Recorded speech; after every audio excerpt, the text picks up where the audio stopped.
So hello guys, तो हम start करते हैं फीटल सर्कुलेशन को। तो फीटल सर्कुलेशन में क्या होता है, सबसे पहले जो भी ट्रांसपोर्टेशन होता है मदर का फीटस के साथ, वो प्लेसेंटा के थ्रू होता है। ठीक है, जो कि मदर के वॉम्ब के साथ अटैच्ड होता है। फिर उससे अटैच्ड होती है अम्बलाइकल कॉर्ड, जहाँ पे होती है अम्बलाइकल वेन एंड आर्टरीज जिसके अंदर। ठीक है, तो अम्बलाइकल कॉर्ड से जो है वो एराइज होती है अम्बलिकल वेन। तो ये है अम्बिलिकल वेन। ठीक है, जिसमें कि ऑक्सीजनेटेड ब्लड जो है वो कैरी होकर आता है। तो सबसे पहले तो क्या है, ये कहाँ जाता है, अम्बिलिकल वेन लीवर में जाती है। अब लीवर क्या है, फुली डेवलप नहीं होता है, तो इसको जस्ट न्यूट्रिएंट देने के लिए जाती है ये अम्बिलिकल वेन। तो वहाँ से क्या है, एक डायरेक्ट शंट बनता है। ये है इन्फीरियर वेना कावा। ये क्या है, this is inferior vena cava. ठीक है, तो यहाँ से एक डायरेक्ट शंट बनता है, जिससे कि ब्लड जो है वो इन्फीरियर वेना कावा में ऐड हो जाता है। तो इस शंट का जो नाम है वो है, यहाँ से जैसे ये शंट बना, इसको बोलते हैं डक्टस विनोसस। क्या बोलते हैं, डक्टस विनोसस। ठीक है, अब ये ब्लड आ गया यहाँ पे इन्फीरियर वेना कावा में, ये ऐड हो गया। इन्फीरियर वेना कावा से ये चलता हुआ ब्लड जाता है राइट एट्रियम में। ठीक है, ये कहाँ पे ऐड हुआ, this is a right atrium, this is right ventricle, this is left atrium and this is left ventricle.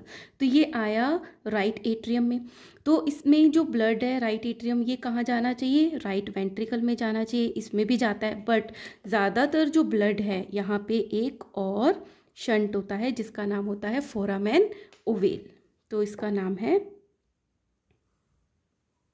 Foramen ovale. इसका क्या काम होता है कि ये लंग्स को बाईपास कर देता है, क्योंकि लंग्स भी अभी क्या है, फुली डेवलप नहीं हुई हैं। तो राइट एट्रियम से जो ब्लड है ज़्यादातर वो लेफ्ट एट्रियम में चला जाता है। ठीक है, लेफ्ट एट्रियम से लेफ्ट वेंट्रिकल में जाकर फिर ये कहाँ चला जाता है, अयोटा में चला जाता है। तो ये है अयोटा। ठीक है, अब राइट एट्रियम से ये है सुपीरियर वेना कावा। अब क्या है, राइट वेंट्रिकल में आया ब्लड, राइट एट्रियम से राइट वेंट्रिकल, राइट वेंट्रिकल से कहाँ जाता है, पल्मोनरी ट्रंक में जाता है। तो ये है पल्मोनरी ट्रंक। ठीक है, यहाँ से यहाँ तक जाता है, तो थोड़ा थोड़ा ब्लड सप्लाई दोनों लंग्स में चला जाता है। अब एक और शंट बनता है जो कि पल्मोनरी ट्रंक या पल्मोनरी आर्टरीज और अयोटा के बीच में बनता है। तो इसको बोलते हैं डक्टस आर्टीरियोसस।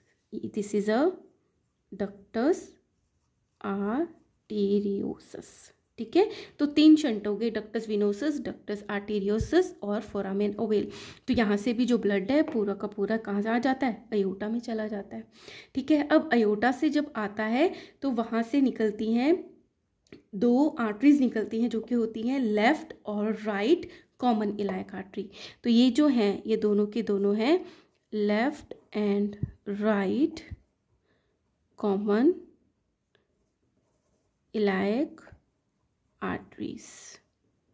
ठीक है, तो ये लेफ्ट और राइट दोनों आर्टरीज होगी। अब इसकी जो इंटरनल इलायक आर्टरीज होती हैं, ये तो हो गई एक्सटर्नल लेफ्ट वाली, और ये भी होगी एक्सटर्नल।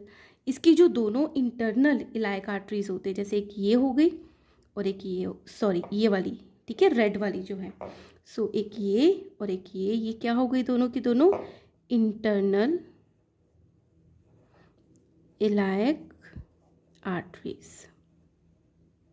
ठीक है, सो यहाँ से एराइज होती है एक ये और एक ये दोनों हैं अम्बिलिकल वेन्स, आर्टरीज।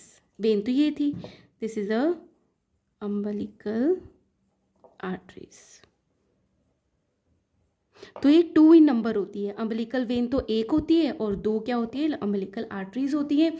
तो वापस से जो पूरा बॉडी से ब्लड आया है, सुपीरियर वेना कावा और इन्फीरियर वेना कावा सबको सप्लाई करते करते, है ना, और लंग्स को भी बाईपास कर दिया, लीवर को भी बाईपास कर दिया, जस्ट उनको सप्लाई दिया उनके न्यूट्रिएंट्स के लिए। तो अयोटा से होते हुए ये आ जाता है वापस से अम्बिलिकल आर्टरीज के थ्रू वापस अम्बिलिकल कॉर्ड में, अम्बिलिकल कॉर्ड से वापस प्लेसेंटा में, और प्लेसेंटा से फिर कहाँ जाता है, मदर के ब्लड में ये एडअप हो जाता है, ठीक है।